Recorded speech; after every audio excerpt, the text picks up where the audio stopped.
지도자를 그냥 자격증 주는 기관이 아니잖아. 사실 협회는 선수를 키우는 기관도 아니야. 그러니까 지도자를 키워내는 게 한국 축구를 위해 발전시키는 부분이잖아. 근데 협회가 지금 지도자를 키워내는 시스템을 모른다라고 하면 나는 이건 되게 심플한 문제라고 생각하는 거지. 충분히 다가갈 수 있는 문제일 수 있을 것 같고, 아마 모든 지도자 선생님들도 이런 생각들을 아마 가지고 계시고 현장에서 뛰고 있으면서 생계와 마주하면서 있지만, 분명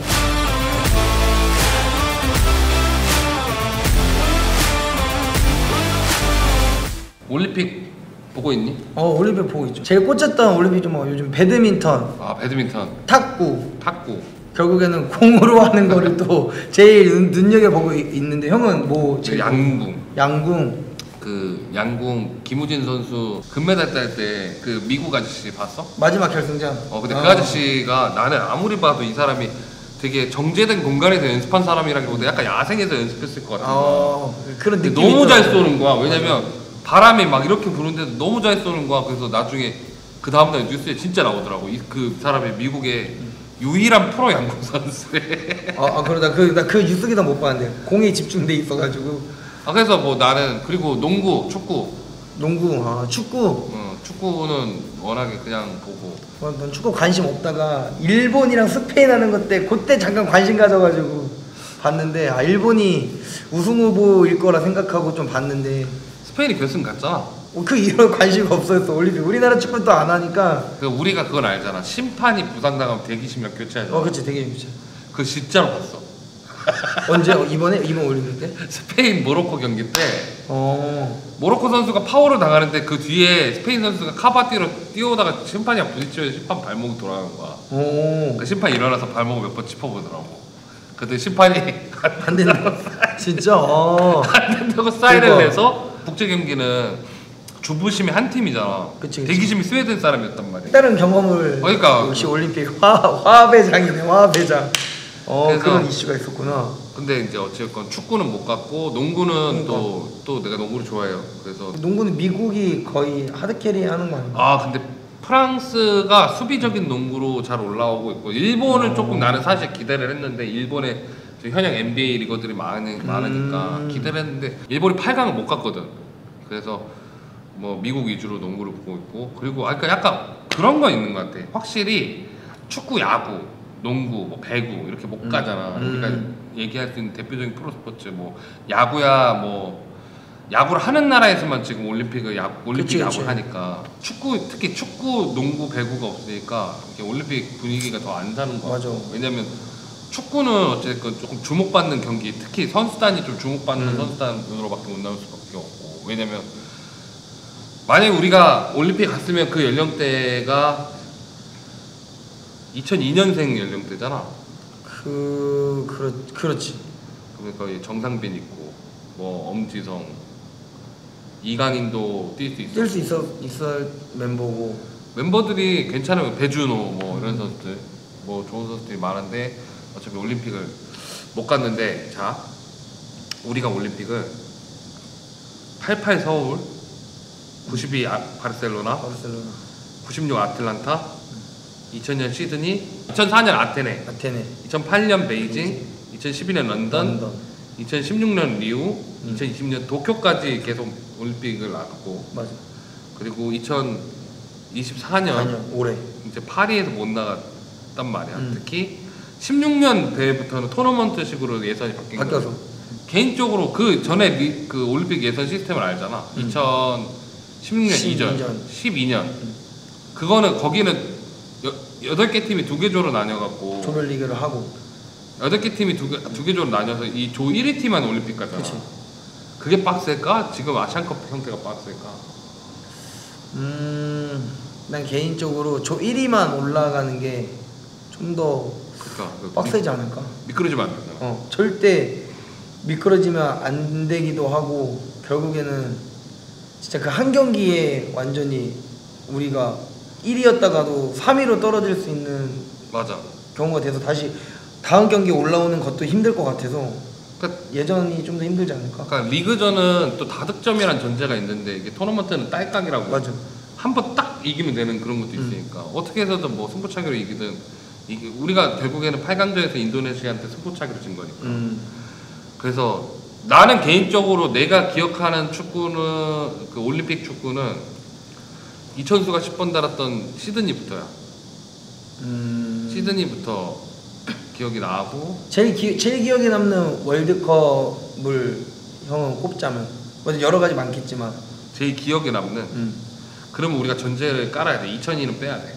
월드컵이 있어요. 월드컵 뺐으니까 빼고 올림픽. 아, 올림픽 기간이니까 나는 올림픽에 있어서는 그래도 런던 팀도 기억에 남는데 나는 아테네 팀도 좋았던 것 같아. 아테네 팀이 골 때리는 게 첫 경기가 그리스였어. 첫 경기가 그리스였는데 우리가 한 명 퇴장당했는데 그거를 2대1이라던가로 이겼어. 2대1로 이겼어. 한 명 퇴장당하고 김치곤이 퇴장당하고 그 다음에 2대2로 비기고 멕시코를 이겼다. 멕시코를 김정우 중거리 슛으로 이기고 마지막 3차전이 말리전이었는데 3대0으로 지고 있었던 거야. 전반 3대0. 그래갖고 기억난다. 전반 3대0으로 지고 있어서 그때 또 그때 최태욱 현재 코치가 35분 만에 그냥 나왔대. 맞아.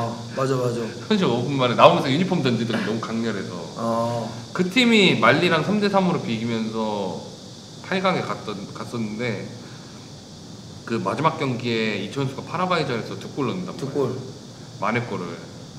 나는 그 팀이 조금 한 단계 더 갔으면은 괜찮지 않았을까라는 생각이 들어서. 너는? 나는 런던 올림픽, 아테네까지 잘 기억이 조금 기억나는데 런던이 제일 기억에 남았던 게 아무래도 또 스토리텔링에 조금 좋아하는 편이기도 해서 그 최초 런던 올림픽 8강전을 아마 축구 국가대표팀이 올라갔었고 그 다음에 알기로는 60 몇 년 만인가 다시 이제 2012년 런던 올림픽 때 동메달을 땄는데 결국에는 이제 조별리그 할 때 멕시코 가봉 스위스였나 그렇게 해가지고 스위스. 1승 2무 해가지고 조 2위로 멕시코 다음으로 올라와서 8강 영국 만났는데 개최국 영국 이기고 승부차기 이기서 올라가서 제일 힘들다는 어쨌든 한일전. 근데 이때 포인트가 올림픽 그 12번 만나는 동안 4승 3무 4패였었거든 우리나라랑 일본이랑. 근데 이제 13번째 대결에서 과연 누가 끊을 것인가. 이제 그때 토너먼트 올라와서 만난 게 이제 승부가 가려지니까 그것 때문에 제일 기억에 남았던 것 같고. 그리고 브라질전이 너무 아쉬웠어. 중계선. 브라질. 왜냐면 중계선. 지금 생각해 보면은 멤버가 너무 좋아. 네이마르 있었지, 마르셀로 있었지, 그 다미앙, 레안드로 다미앙 지금 가와사키 프론탈레 공격수, 그리고 오스카 있었지. 그런 걸 다 잘 기억한다. 나는 축구에 있어서는 약간 광적인 미친 기억력. 그러니까 선수단이 원래 브라질이 진짜 선수단이 좋았는데 사람들이 그러니까 해볼 수 있어라는 느낌을 너무 쉽게 가졌지. 근데 진짜 세더라고. 그 희망은 좋은 긍정적인 효과를 불러일으키니까. 런던을 제일 기억에 남았던 건 사실 제일 키포인트로 생각했던 거야. 그런 스토리텔링도 있었는데 박주영 선수가 기동현 선수랑 제일 구자철, 박주영 요 두 선수가 제일 컸던 것 같아 나는. 그래서 왜냐면 박주영은 그때 아스날 못 뛸 때 한창 유럽 넘어갔는데 못 뛰고 있었는데 이제 대표팀 차출되는 과정에서도 여러모로 얘기도 엄청 많았고 과연 천재 내가 선수 시절 중등부 시절 때 신처럼 여겨졌던 그 박주영 선수가 과연 언제 뭐를 보여줄 것인가. 근데 너무 못 보여줘갖고. 근데 결국에는 일본전 때 그래도 뭐 한풀이지만 그래도 그 골로 인해서 동메달을 따냈던 것 때문에 아마 제 기억에 남는 올림픽이 되지 않았나 싶은데. 개인적으로 리우 대회도 우리가 첫 경기를 8대0으로 이겼어. 첫 경기를 기니랑. 맞아. 기니가 아니었나? 약간 기니가 아니라 그 오세아니아 팀 중에 약체였던 것 같아.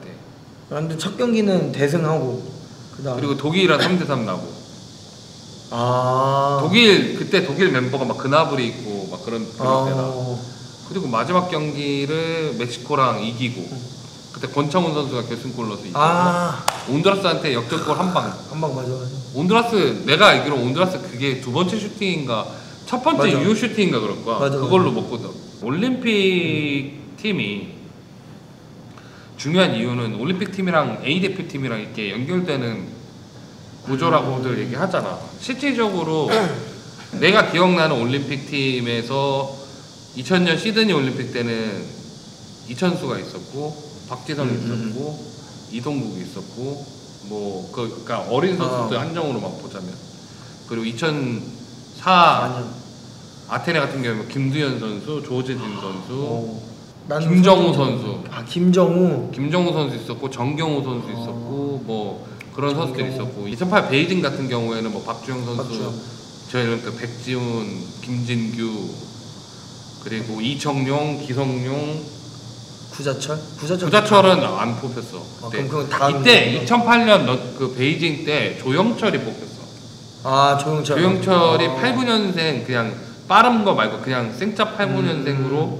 유일하게 뽑혔어. 그리고 뭐 그때 김승용 선수도 있었고 신영록 선수 있었고 우리가 그때 말했던 드록바 영록바 신영록 선수 있었고 뭐 멤버가 제일 좋았던 거 그치 주전 골키퍼가 정성용 선수였고 와. 그럼 2012년 런던 때 국가대표 갈만 그때는 사실상 그 반 A 대표팀이었던 게 정성용 주전 골키퍼 이병명 선수 어쩔 뻔명 지금 피파에서 유명한 EAFC에서 유명한 어쩔 뻔명 그리고 김영권 울산에서 지금 뛰고 있는 황석호 그리고 뭐 울산 김기 그리고 윤석영 뛰고 있었고 오재석 뛰고 있었고 박종우 멤버를 다 기억하는구나. 그리고 남태희 뛰고 있었고 백성동 뛰고 있었고 김현성 스트라이커 김현성 지동원 백성동도 있었구나. 백성동이 갔지. 그리고 그 지동원 갔고 그런 근데 그때 당시에는 거기 멤버들이 A 대표팀 많이 가는 멤버였어. 2016년 리우 올림픽 멤버가 정승현 그리고 최규백이라고 최규백이 있었고 송주훈 선수 있었고 권창훈 류승우 그리고 원래 김현이 예선 때까지 계속 나오다가 나중에 막판에 이제 석현준 맞아. 그 김현이 계속 주전 스트라이커로 골을 못 넣는 활약을 보여주면서 이제 막판 대회 직전에 이제 와이드 카드로 밀렸지. 그때 당시에 그 권창훈 있었고 뭐 황희찬이 이때 멤버고. 한참 튀구나. 황희찬이 2016년 멤버고. 그러니까 그런 멤버들이 국가대표팀에 오르내리는 멤버들. 왜냐면 정승현 선수는 뭐 좀 뒤긴 하지만 그래도 2년 뒤 월드컵에 갔고. 심상민 선수 같은 선수 있고 이슬찬 선수 같은 선수들이 측면 수비들이 있었고 그런 거 보면은 그리고 2020 도쿄 보면 이때가 이제 18명에서 유일하게 한 번 22명으로 데리고 왔잖아. 엔트리 확대가 한 번 된 때인데 이때 뭐 정태욱 선수 있었고 이상민 선수 정태욱 그 키 큰? 센터백. 이상민 선수 있었고 뭐 서령우가 이때 멤버고 서령우가 이때 멤버고 김동현이라고 강원FC 수비형 미드필더 그리고 김진규라고 지금 전북현대 미드필더 그리고 이동준 엄원상 이강인 다 그때 멤버구나. 황의조가 의외로 올림픽 못 갔어요. 이때는 스트라이커가 예선까지는 조규성이랑 조규성이랑 그 울산 뛰었던 주민규? 아닌데? 아니야. 그 울산 뛰었던 그 99년생 포드 있는데. 그래서 그때 멤버 그리고 이 멤버 그러니까 올림픽 팀의 발전이 A 대표팀에 연관이 있느냐? 영향력을 미칠 수 있냐, 뭐 연관 있냐 이런 거지. 이게 있다면 크냐 작냐? 나는 우리나라 시대팀에서는 없다고 봐. 지금 현재 연령별 대표팀만 봐도, 그러니까 협회라는 기관이 있다면은 이 협회가 주최하는 왜 우리 집에서도 가문이 있듯이 우리나라 축구는 이렇다라는 정의를 가지고 연령별 대표팀에 어떤 지도자 분들이 오셔도 어느 정도는 입혀지고 확립될 수 있도록 자리를 잡아줘야 되는데 그러지 않다는 게 나는 일단 연관성은 크게 없지 않나. 결국에는 그냥 우리가 겪고 있는 그 한 시대의 프레임 안에 이름이 있는 선수들로 구성되어서 계속 경기를 시기에 맞춰서 그냥 때 되면 밥 먹듯이 경기를 다 다니는 게 아닐까라는 생각 때문에 딱히 크게 영향력이 있지는 않다고 보긴 해. 나는 그래도 미약하게나마 있다. 근데 그러니까 그런 얘기는 할 수 있어. 얘 A 대표팀 멤버잖아라고 얘기하면은 보통은 올림픽 팀에서 A 대표팀 멤버다. 그러면 여기서 잘해서 A 대표팀 가는 경우는 거의 없어. 그러니까 좀 힘이 희박하지. 근데 여기서 뽑혔다가 일로 내려오는 경우는 있잖아. 있지. 들테면 이동준이 그랬어. 백승호가 그랬고 이승우도 그랬고. 그러니까 그 이전에도 박지성을 계속 올림픽 대표팀에 뽑아놓는 이유 중에 하나가 여기서 당장을 못 쓰니까 여기서 써놓은 다음에 그때 당시에 허정무 감독이 A팀이랑 23세 팀을 같이 맡고 있었으니까 그런 거라든가 들테면은 뭐 여지껏 오면서 진행되어 뭐 2000년대 2004년도까지는 우리가 약간 뭐 천재 하나 태어나면 대표팀 뺑뺑이를 시키잖아. 그치. 근데 그 이후부터는 약간 그 기성용을 기점으로 그게 좀 줄어든 것 같다라는 생각을 하는 게 뭐냐면 기성용이 A 대표팀에 뽑힌 게 2008년이야. A 대표팀에 뽑힌 게 2009년에 U20 월드컵이 있었는데 기성용이 여기에 불참을 했어. 할 수밖에 없었어. 왜냐면 얘는 A 대표팀 멤버니까 굳이 U20 대표팀에 내리지 않겠다 했어. 최근에 예를 들었을 때 뭐 조규성, 이동준 같은 선수들, 엄원상 같은 선수들 벤투 감독이 뽑아는 봤는데 막상 계속 엔트리에 넣고 있자니 다른 선수를 시험해 볼 수 없으면 나는 올림픽 팀에 보내서 서로가 윈윈하는 그런 거. 맞다. 나는 기능적으로 봤을 때 올림픽이라는 공간 자체에서 세계대회를 경험해서 A 대표팀에 도움이 안 되는 건 없다. 근데 올림픽 대표팀과 A 대표팀이 함께 가고 있을 때 그 시너지가 있지. 현재 같은 상황이라면 너 말대로 올림픽 팀이 A 대표팀에 시너지가 있을 수 있는 상황은 안 나올 것 같다.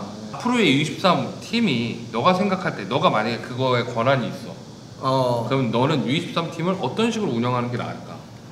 너라면 어떻게 운영하게 만들까? 우린 2년 주기로 U23 대회가 있고 U23 대회는 다 병역 특례가 걸려 있어. 맞아, 특례가 걸려있죠. 그러니까 대표팀이 결성되면 아시안 게임이 있고 그 다음에 올림픽이 있고 그리고 이 올림픽에 대한 멤버들은 연령대가 다르고 들테면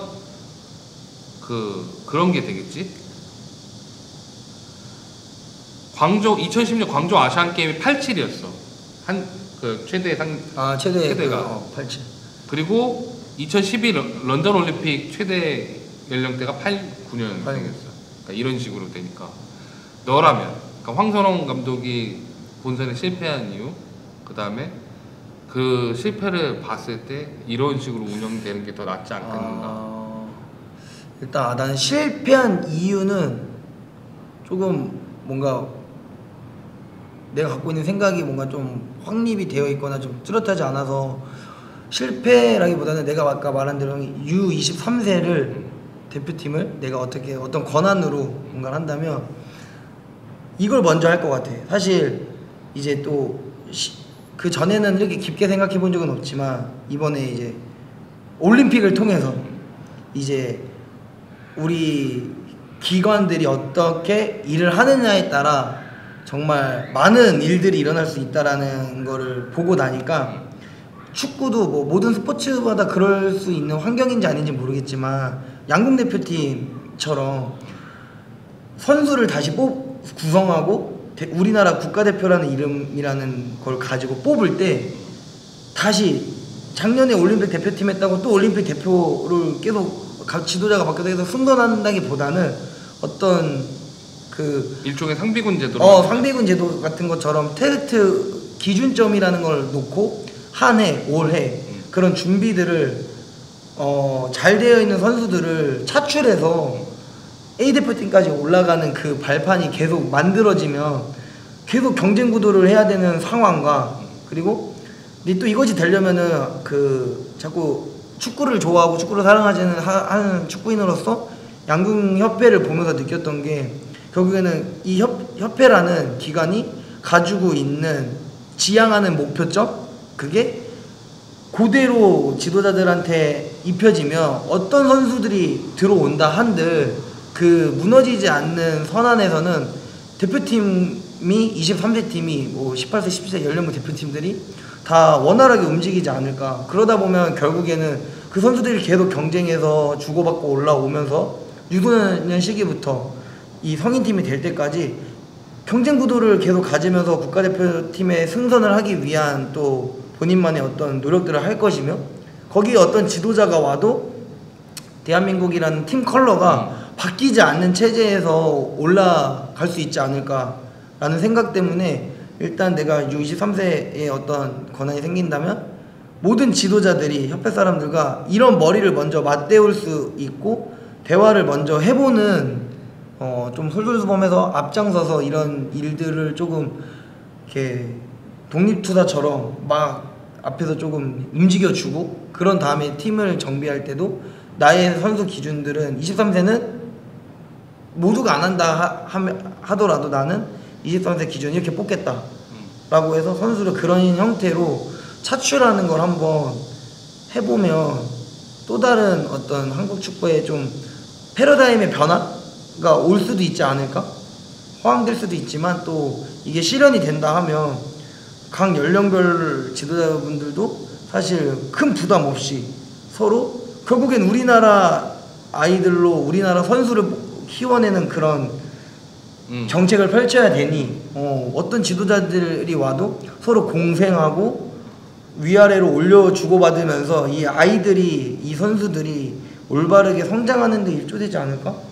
형은 어떻게 생각하는데? 나는 그러니까 황선홍호의 가장 실패했던 가장 큰 원인 중에 하나를 좁은 선수 간의 폭이라고 느꼈거든. 왜냐면 좁은 선수 간의 폭? 선수단. 아 선수단. 그러니까 엔트리 폭이 황선홍 감독은 자신이 선호하는 스타일의 선수가 되게 그 스타일이 되게 강해. 그래서 그때 보면은 그 요번에 사단 난 이유 중에 하나가 센터백 부족. 미드필드 지나치게 많이 뽑고 스트라이커 부족.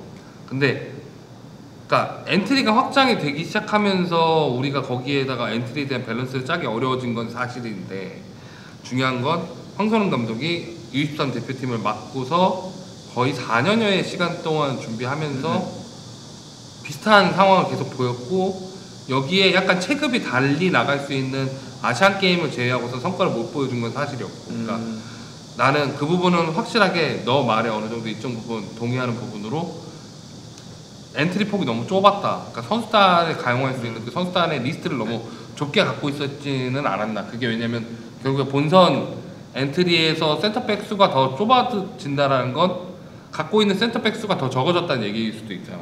근데 그러면은 근데 여기서 형한테 반문하고 싶은 건 그래도 나름 그 자리까지 올라왔을 때는 형이 말한 자기만의 어떤 축구의 스타일 구상된 선수들이 뭐 센터백이 부족했든 스트라이커가 부족해 미드필더가 많았던 자기도 뭔가 가지고 있는 생각들을 펼치고 싶어서 4년 동안 끌고 오긴 한 거잖아. 근데 거기 안에서 과연 황선홍이 선수단을 이렇게 구축한 거에 대해서 꼭 실패를 한 것일까? 그러니까 나는 내용적인 거는 일단 차치하고 결과적으로 황선홍 감독이 그런 류의 엔트리 구상을 했을 때 2022 아시안컵 U23 아시안컵에서 8강에서 끝났고 이번에도 8강에서 끝났잖아. 그러니까 결과가 반복된 거는 그거에 대한 히스토리, 그러니까 거기에 대한 히스토리를 제외하고서 일단 실패한 거잖아. 그러니까 그쵸, 또. 그렇게 얘기가 될 수 있는 부분이라서 나는 예전에 이 얘기를 사실 컨텐츠로 만든 적이 있어. 그러니까 U23 대표팀이라는 거 카테고리 자체가 보면은 2007년 U20 월드컵 대표팀이 2010년 아시안 게임이랑 연결이 돼 있어. 여기 연령대랑. 그리고 2005년 U20 월드컵 대표팀이 2008년 베이징 올림픽이랑 대치가 돼 있어. 비슷한 예로 뭐 2009년 U20 월드컵 대표팀이 2012 런던 올림픽이랑 대치가 돼 있고.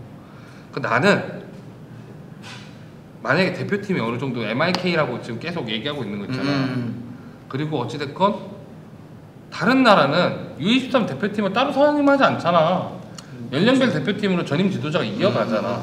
나는 그러니까 만약에 U20 월드컵 대표팀이 보통 한 18세에 짜여지잖아. 짜야지. 그럼 2년 전에 짜여지는 거잖아. 난 이 팀이 그 해당되는 U23 대회까지 한 팀으로 갔으면 좋겠다는 거야. 한 카테고리로 전임 지도자가. 선수 구성원은 바뀌되 한 지도자가 한 카테고리로. 그러면은 어? 그러면 좋긴 하겠다. 그러니까 내가 얘기하는 건 뭐냐면 이 팀은 아시안 게임 대표팀이 이 팀은 올림픽 대표팀이야. 지금 문제가 뭐냐면 2년 동안 아시안 게임을 맡고 2년 동안 올림픽 팀을 맡는단 말이야. 근데 중요한 건 우리나라에서 딱 한 번 아시안 게임을 U21팀한테 보내고 거기서 성과를 얻은 대회가 있어. 홍명보 감독이 2009년 그 U20 월드컵 대표팀을 뽑았어. 그리고 이제 U23 대표팀 감독이 되면서 2010년 광저우 아시안게임 대표팀 주축 멤버들을 이 U20 월드컵 대표팀 맡았던 그러니까 U21팀으로 나눠. 여기에 뭐 박주영 들어가고 뭐 약간 일부 신광훈 선수나 신광훈 뭐 그런 이제 87년생이나 88년생들 껴서 가지만 대다수 주축은 심지어 주장도 그 자체였어.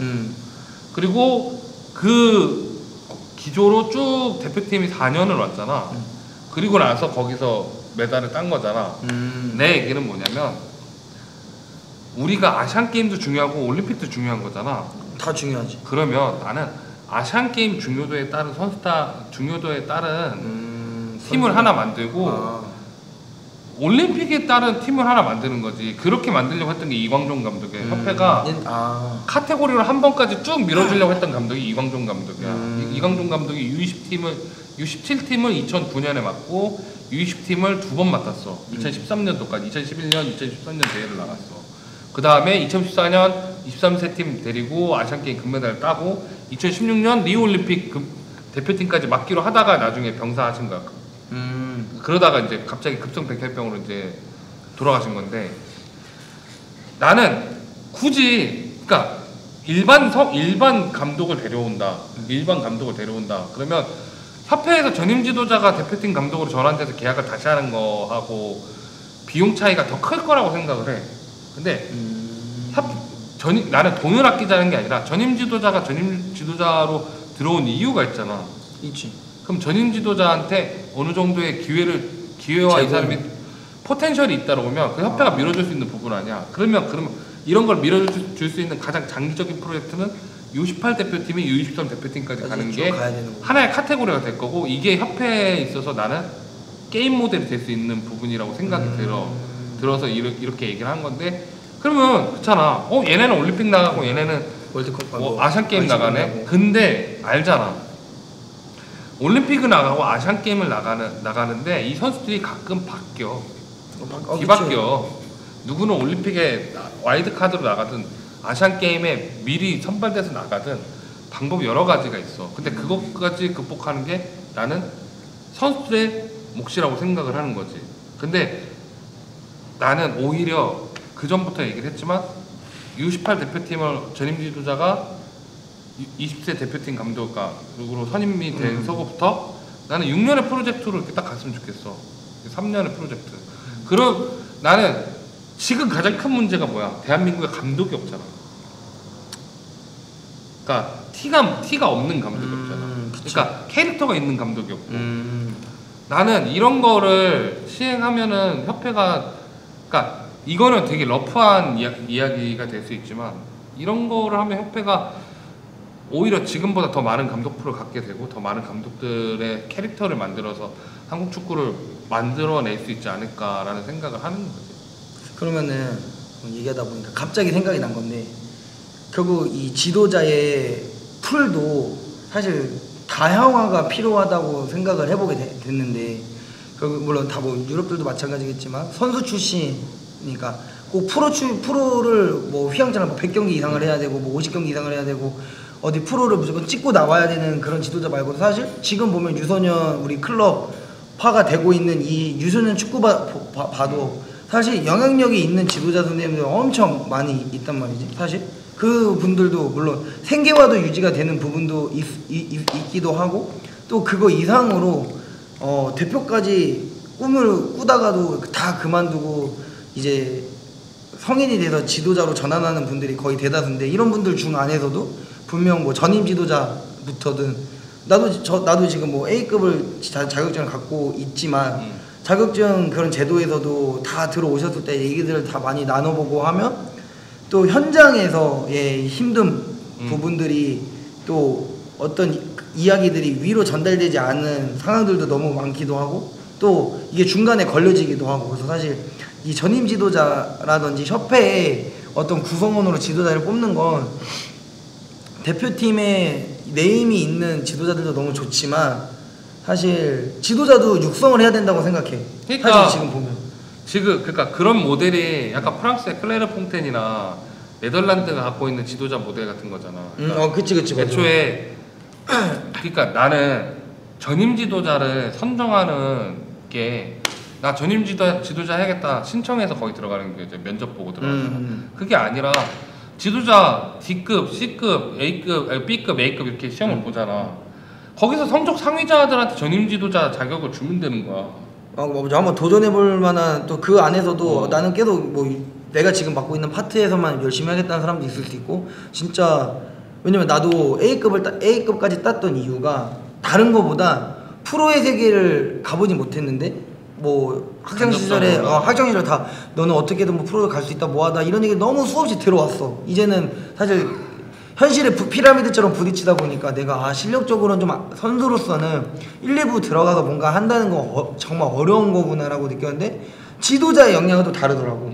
내가 자격증 취득을 하고 경력을 꾸준히 잘 쌓고 있으면 또 물론 이것도 누군가한테 채택이 돼서 내가 일반적인 2군 코치부터도 수석 코치 올라갈 수 있는 발판이 만들어지긴 하는 여지들이 분명 있는 게 존재하고 지금 전남처럼? 전남처럼 내가 그래도 요 얼마 전에도 그런 얘기를 들었을 때 너 이렇게 프로 출신이 아닌데도 불구하고 감독님을 만나 코치로 생활할 수 있는 것도 그렇고 프로를 간접 경험하면서 나도 이제 그런 궁금증들이 생긴 거지. 프로 출신이 아닌데 선수들은 과연 잘 따라올까? 라고 얘기를 또 반문을 던지면서 해보니 결국에는 최선을 다하고 팀을 위해서 결국에는 선수들을 위해서 뭔가를 준비하는 지도자한테는 경력이 무색한 것 같다라는 얘기를 또 듣고 나니까 지도자에 우리가 그냥 돈을 내고 지도자의 자격증 들어가서 코스를 밟고 하는 걸로 그냥 단순히 끝내는 게 아니고 그런 지도자들 안에서도 수석을 뽑고 하는 그런 시스템처럼 거기 안에서 이제 올해 전임 지도자 해서 23세, 18세부터 장기적으로 운영을 하고 싶은 지도자 선생님들을 선발해서 그 안에서 이제 결국 그 선발 때 온다는 사람들은 그거에 꿈이 있고 자기의 어떤 축구의 가치관들을 선수들한테 입혀보고 싶다라는 거니까. 그러니까 어차피 대표팀은 U14부터 있잖아. 대표팀은 U14부터 있잖아. 그러니까 나는 협회가 현재 발급하고 있는 모든 라이센스에 대응하는 대표팀은 갖고 있다라고 생각해.